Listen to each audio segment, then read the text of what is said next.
తెలంగాణలో మరో ఉప ఎన్నిక వచ్చే అవకాశం ఉందన్న ప్రచారం జరుగుతోంది. బీఆర్ఎస్ నుంచి కాంగ్రెస్లో చేరిన ఎమ్మెల్యేల్లో ఒకరిపై అనర్హత వేటు పడవచ్చని రాజకీయ వర్గాలు భావిస్తున్నాయి. స్పీకర్ గడ్డం ప్రసాద్ నిర్ణయానికి ముందే ఆ శాసనసభ్యుడు రాజీనామా చేసే ఆలోచనలో ఉన్నారా? దీనిపై 2 వారాల్లో సస్పెన్స్ వేడనుందా? బైపోల్ వస్తే గెలిచేదెవరు? ఇంతకీ ఎవరా ఎమ్మెల్యే, ఏ నియోజకవర్గం? Was the story? తెలంగాణలో మరో ఉప ఎన్నిక వచ్చే అవకాశం ఉందని రాజకీయ వర్గాల్లో వినిపిస్తోంది. పెండింగ్ లో ఉన్న ఎమ్మెల్యేల అనర్హత పిటిషన్లపై తుది నిర్ణయం తీసుకోవడానికి తెలంగాణ స్పీకర్కు సుప్రీంకోర్టు 2 వారాల గడువు ఇచ్చింది. ఖైరతాబాద్ ఎమ్మెల్యే దానం నాగేందర్, స్టేషన్ ఖన్పూర్ శాసనసభ్యుడు కడియం శ్రీహరి, జగిత్యాల నుంచి ప్రాతినిధ్యం వహిస్తున్న సంజయ్ కుమార్ పై ఉన్న పిటిషన్లను పరిష్కరించాలని సుప్రీంకోర్టు ఆదేశించడంతో వీరిలో టెన్షన్ మొదలైంది. ఈ ముగ్గురిపై 2 వారాల్లోపు స్పీకర్ నిర్ణయం తీసుకోవాల్సి ఉంది. జగిత్యాల ఎమ్మెల్యే సంజయ్ కేసులో ఇప్పటికే విచారణ పూర్తయింది. ఏ క్షణంలోనైనా తీర్పు ప్రకటించే అవకాశం ఉంది. అయితే సమస్య అంతా దానం నాగేందర్, కడియం శ్రీహరి విషయంలోనే ఉంది. కడియం శ్రీహరి విచారణ ఇంకా మొదలు కాలేదు. తాను బీఆర్ఎస్ లోనే ఉన్నట్లు కడియం బహిరంగ ప్రకటనలు చేస్తున్నారు. ఇదే విషయాన్ని స్పీకర్ దగ్గర చెప్పే అవకాశం ఉంది. అయితే కడియం శ్రీహరి తన కుమార్తె కడియం కావ్య పార్లమెంటు ఎన్నికల్లో వరంగల్ కాంగ్రెస్ అభ్యర్థిగా పోటీ చేసినప్పుడు నామినేషన్ పత్రాలపై ప్రపోజర్ గా సంతకం పెట్టారు.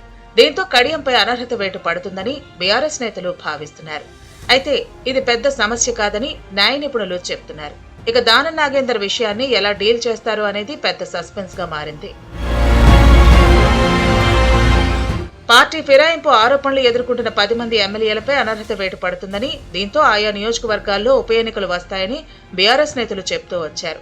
మరోవైపు కాంగ్రెస్ కానీ, ఫిరాయింపు ఆరోపణలు ఎదుర్కొంటున్న ఎమ్మెల్యేలు కానీ ఉప ఎన్నిక వచ్చినా తాము సిద్ధమని ప్రకటించారు. అయితే పార్టీ మారిన శాసనసభ్యుల విషయంలో బీఆర్ఎస్ నేతలు చెప్తున్న దానికి భిన్నంగా జరుగుతోంది. 10 మంది ఎమ్మెల్యేలపై బీఆర్ఎస్ నేతలు ఫిర్యాదు చేస్తే 8 మందిపై విచారణ పూర్తయింది. విచారణ పూర్తి చేసుకున్న వారిలో 2 దఫాల్లో 7 ఎమ్మెల్యేల కేసులో స్పీకర్ తీర్పు ఇచ్చారు. ఇటీవల బాన్సువాడ శాసనసభ్యుడు పోచారం శ్రీనివాసరెడ్డి, చేవెళ్ల ఎమ్మెల్యే కాలే యాదవ్పై బీఆర్ఎస్ లోనే ఉన్నారని ప్రకటించిన విషయాన్ని గుర్తుపెట్టుకోవాలి. అంతకుముందు గద్వాల శాసనసభ్యుడు బండ్ల కృష్ణమోహన్ రెడ్డి, పటాన్చెరు ప్రజాప్రతినిధి గూడెం మహిపాల్ రెడ్డి, శేర్లింగంపల్లి ఎమ్మెల్యే అరికపూడి గాంధీ, భద్రాచలం నుంచి అసెంబ్లీకి ప్రాతినిధ్యం వహిస్తున్న తెల్లం వెంకట్రావు, రాజేంద్రనగర్ ఎమ్మెల్యే ప్రకాష్ గౌడ్పై గతంలోనే స్పీకర్ తన నిర్ణయాన్ని ప్రకటించిన విషయాన్ని ప్రస్తావించుకోవాలి. 7 శాసనసభ్యులు పార్టీ మారారనడానికి ఆధారాలు లేవని, వారిని బీఆర్ఎస్ ఎమ్మెల్యేలుగా గుర్తిస్తున్నట్లు స్పీకర్ ప్రకటించారు.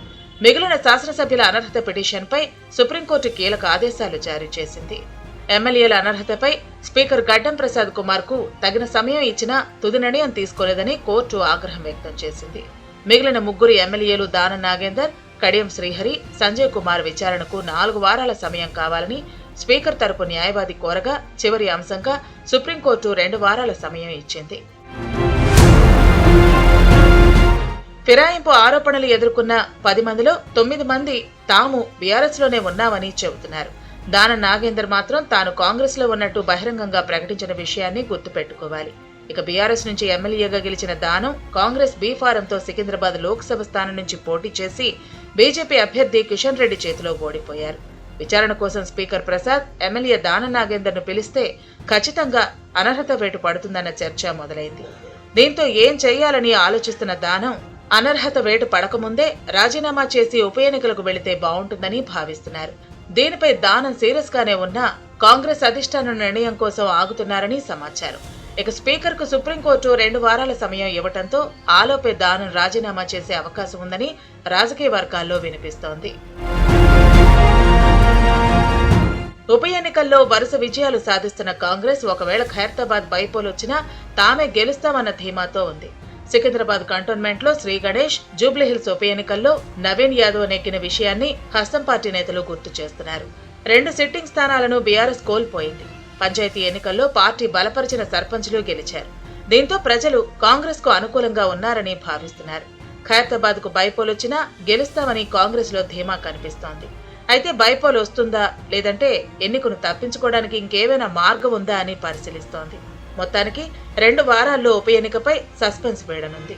ఏం జరుగుతుందో చూడాలి.